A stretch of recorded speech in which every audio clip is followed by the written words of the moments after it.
Hi everyone, this is Stacy and welcome to my channel. Please do not forget to like, share, and subscribe. For today's video, I'm going to show you the ingredients or what is my soil mixture composed of. First, it is composed of loam soil, and this is the pack of loam soil that I can buy here in the garden shop near our area. It costs 75 pesos per bag. And it's a mixture of garden soil, coco peat, rice hull, carbonate rice hull, vermicast, animal manure, and other organic matter. So this is the pack that I can buy here, but there are different kinds of loam soil in the market. And this is the pumice stone that I am buying from Lazada online. So there are lots of shop in Lazada where you can buy pumice stone. So I buy on different shop depending on the voucher that they can give me, discount on the shipping fee because it's a stone, it's quite heavy, so sometimes shipping fee is so expensive. So now I'm going to show you how do I mix my potting mix or my soil mix using the loam soil and the pumice stone. So the pumice stone, I forgot to mention that it is mango size. So this is the loam soil that I am using. We're just going to mix a small amount of our soil mix and we're going to use it to pot our succulents today. So this is how the loam soil look like, and I'm going to show it to you up close. How does it look like? So it look black in color. You can see the rice hull, the carbonized rice hull. You can barely see the garden soil, but there is in there. And then this is the pumice stone that is in mango in size that I am using to mix in my potting mix or soil mix. So this is how it look like up close. I wanted to buy pumice stone that are packed in kilo because it's much easier to manage to mix it in the soil or loam soil. So I do not mix it at one time. So I gradually add pumice stone on the loam soil and mix it gradually. So after mixing it, I add another part of the pumice stone, and then until I finish mixing all the pumice stone on the soil mix.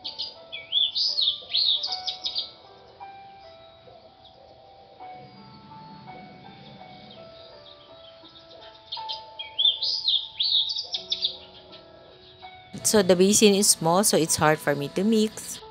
But if you have an available bigger one, it's much easier to mix if you use a bigger one. So I finally done putting all the pumice stone, and then I'll be using my hand to make sure and to check also if the soil is drainable or not. So this is how it look like. So we're done making our potting mix. So I hope this will satisfy our viewer that commented on our channel that requesting for a video of the soil mix. So these are the succulents that we are going to pot today. So let's see if we can pot all of them. I'm not yet sure if we can pot all of them, but we will try. It depends on the time that we have today.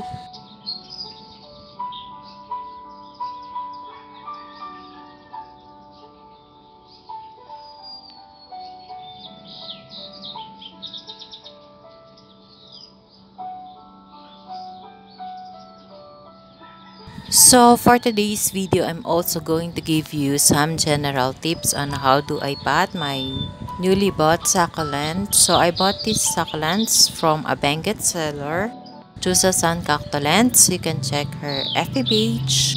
If you are interested to buy, just send her a private message. She is also posting the succulents that she is selling. She also sells cacti, sansevieria, and aloes. The tips that I'm going to give you are the things that work for me here in my location in Silang, Cavite. I'm always telling you that it might work for me, but it might not work for you because when you plant succulent or cacti, it depends on the location that you are in. First, is you must use a drainable soil. So we have different kinds of soil mix. You can buy upper mix already online. But for me, I use 50% loam soil and 50% pumice stone, and I have already shown it in the first part of this video.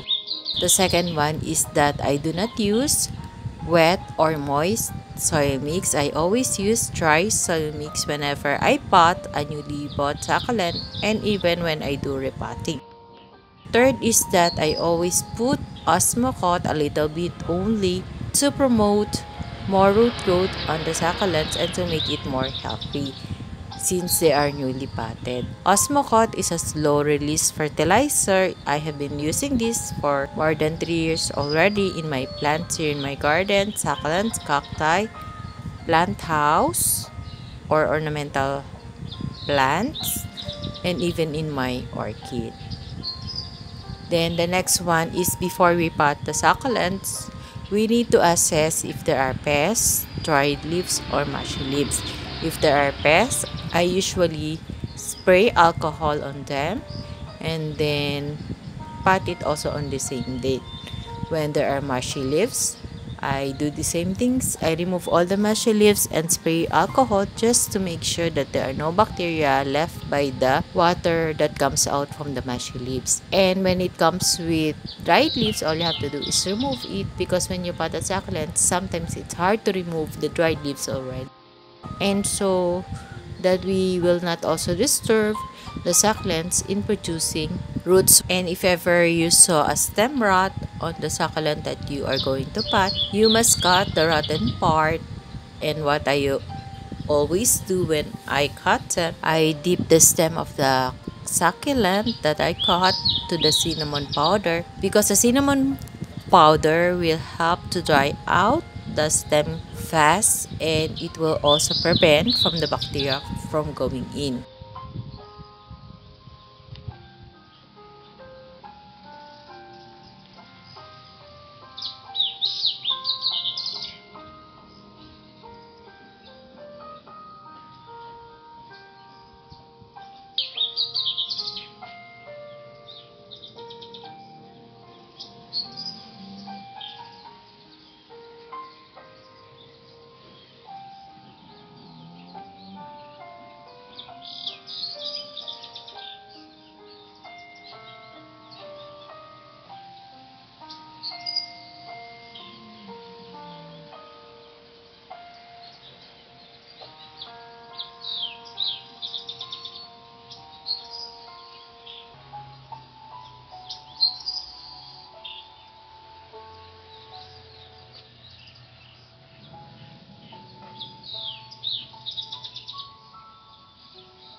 So that's all for today's video, guys. I hope you like my sharing for today. Thank you for watching. Please do not forget to subscribe and share my video to your family, friends, and relatives. Bye for now. See you on my next video. Bye. God bless us all. Bye.